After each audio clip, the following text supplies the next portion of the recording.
Olá, eu sou a Juliane Furno. E eu sou o Pedro Rossi. E na aula de hoje a gente vai tratar de um elemento que diz respeito ao fato de que toda a sociedade, todo o modo de produção, ou toda a sociedade dividida em castas ou classes sociais, ela precisa mobilizar um elemento para justificar as desigualdades.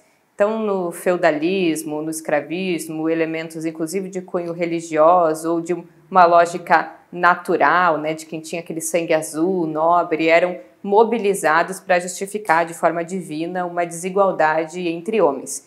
Na sociedade capitalista, alguns elementos, inclusive que mascaram a forma fundamental da reprodução econômica, né, que é a exploração do trabalho, são utilizados, como a gente já viu nas primeiras aulas, mas tem um elemento que é muito utilizado para justificar a desigualdade, que chama meritocracia, e é sobre isso que a gente vai falar na aula de hoje.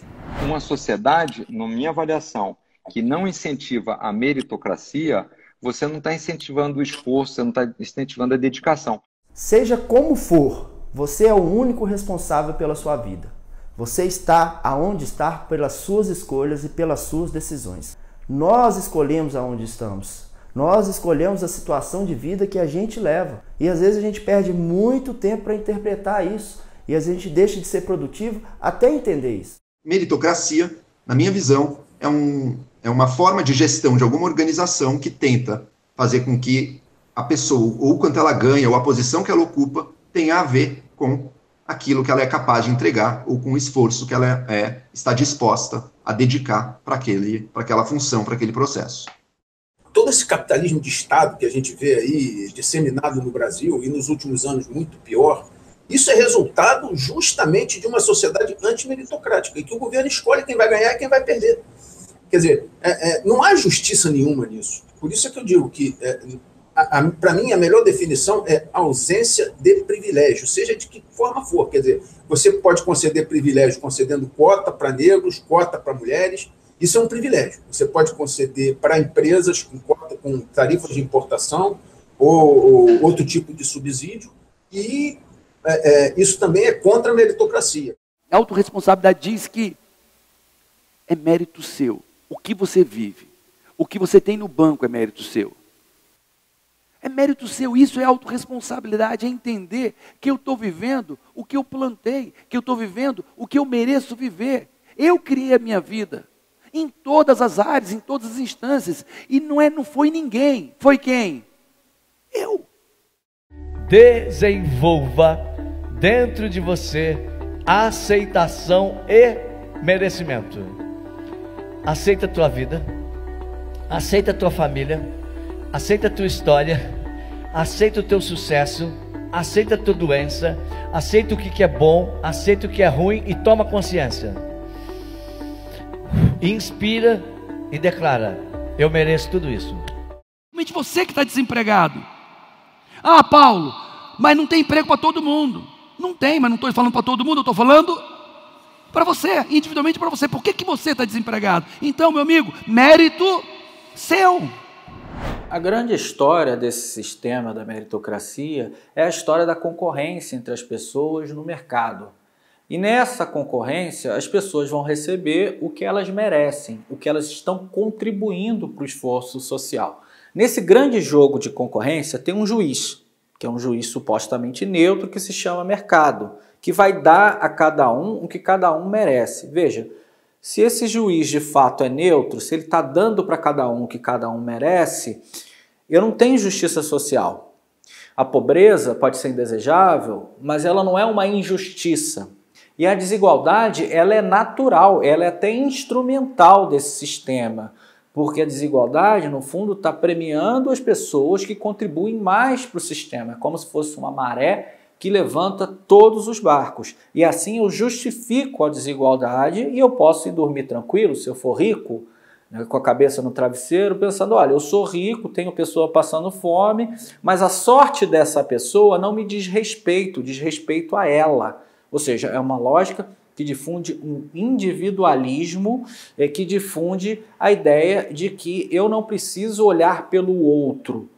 Eu não preciso porque o mercado está dando a cada um o que cada um merece. Logo, fique tranquilo com a sua posição social. E aí eu produzo uma sociedade de losers e de winners, ou seja, tem os vencedores e os perdedores dessa sociedade, aqueles que ganham mais e aqueles que ganham menos. Ou seja, a narrativa da meritocracia é a narrativa da legitimação da desigualdade, da naturalização da pobreza, da naturalização da desigualdade social. E a narrativa que permite justificar por que a gente vive numa sociedade onde milhões passam fome e algumas pessoas têm muito recurso, concentra muita riqueza. É uma narrativa que serve a essas pessoas, que serve para justificar uma sociedade desigual. Então esse grande discurso da meritocracia, evidentemente que é um discurso absolutamente falso e atende a interesses.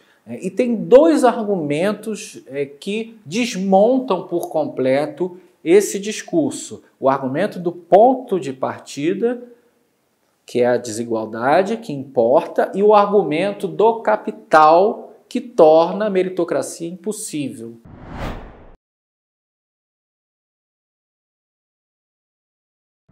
O argumento do ponto de partida, ele diz respeito ao fato de que a própria desigualdade, ela é um elemento que compromete absolutamente a ideia de meritocracia.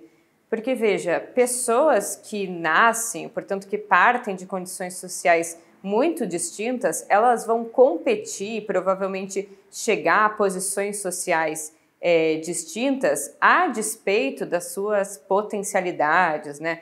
Do seu intelecto, do seu potencial criativo, inclusive da sua força de vontade, da sua dedicação, justamente porque partiram de raias, né? Partiram de lugares sociais que possibilitaram um conjunto de acessos, né, a recursos intelectuais, materiais que outras não partiram. Vamos olhar uma historinha muito básica. Por exemplo, pensa numa pessoa que nasceu numa família de classe média alta, que desde pequenininho, né, foi criado com pais que são intelectualizados, que fizeram ensino superior, que têm amigos, que essa criança então nasceu imersa num ambiente que os pais conversam com seus amigos sobre temas filosóficos, intelectuais, que acessa jornal, que tem livro em casa. Essa pessoa não precisou trabalhar durante os seus anos de estudo, ela estudou em boas escolas, ela foi fazer um intercâmbio na Nova Zelândia, não só aprendeu uma língua, mas teve acesso a uma cultura distinta, ela se preparou para fazer vestibular, entrou numa universidade boa, pôde se dedicar integralmente aos seus estudos, começou a trabalhar lá com seus 25 anos, estudou para um concurso, entrou numa carreira muito legal, né, e hoje é uma vencedora na vida, tem um salário estável, muito legal. Agora pense numa pessoa que nasceu numa comunidade pobre, que não tem uma perspectiva, provavelmente, de fazer um ensino superior porque os pais não fizeram, porque não conhece ninguém que fez, que precisou trabalhar, que na família teve vários conflitos, inclusive motivado por ausência de questões materiais importantes, né, que precisou mediar a sua vida no colégio com a sua vida no trabalho, precisou ajudar em casa, cuidar de irmãos, que teve que enfrentar ônibus lotado, que não pôde fazer atividades extra-classe, aula de língua, não conseguiu provavelmente entrar numa universidade, teve que fazer serviços precários.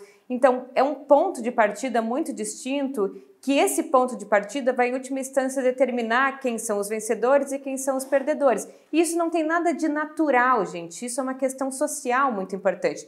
Para haver meritocracia ou uma competição justa, de fato, o Estado teria que intervir desde cedo. Então veja a contradição. Hoje o fato de haver ações afirmativas ou cotas nas universidades é identificado pelos supostos defensores da meritocracia como uma intervenção excessiva do Estado sobre o livre mercado, sobre as condições de livre concorrência. O Estado coloca cotas e está interferindo na meritocracia. Mas, na verdade, para haver de fato meritocracia, o Estado teria que intervir muito mais. Veja, o Estado teria que intervir desde a infância dessa família, né, garantindo a esse estudante condições de só estudar, saúde pública, porque saúde também interfere na formação desse cidadão, uma escola de qualidade, financiamento da inatividade, escola pública, universidade pública, transporte de qualidade, em última instância, gasto social. Então, o mito da meritocracia que se sustenta com base em menos Estado, na verdade, está completamente enviesado,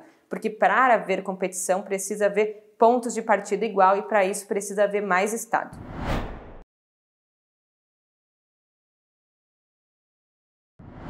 E o segundo argumento que desmonta a ideia da meritocracia é que o capital torna a meritocracia impossível. Esse é um argumento lógico, então vamos acompanhar. Vamos supor que de fato o mercado seja um juiz justo que dá a cada um o que cada um merece. E aí eu tenho duas pessoas no mercado e o mercado, essas duas pessoas são igualmente eficientes e o mercado vai atribuir a essas duas pessoas o mesmo salário. Por exemplo, eu e a Juliane. Vai dar para a gente 20 mil reais de salário por conta das nossas habilidades, da nossa capacidade de dar aula, etc. Mas vamos supor que eu tenho um capital e ela não tem um capital. Esse capital pode ser qualquer coisa. O capital pode ser um apartamento. Eu tenho um apartamento e ela não tem. Eu alugo o meu apartamento para ela. Eu cobro 4 mil reais de aluguel. Ela me transfere dos 20 mil reais dela 4 mil. Então eu vou ganhar 24 mil, ela vai ganhar 16. Acabou a meritocracia. Eu tenho capital, ela não tem. Esse capital pode ser título público. Eu posso receber uma rentabilidade adicional, a minha renda vai ser acrescida dessa rentabilidade. Esse capital pode ser uma ação que eu recebo dividendos. Esse capital pode ser uma fábrica, que eu vou botar alguém lá para administrar a fábrica e vou ficar só recebendo os lucros dessa fábrica. Ou seja, o capital torna a meritocracia impossível. Só seria possível se eu distribuísse homogeneamente o capital entre as pessoas.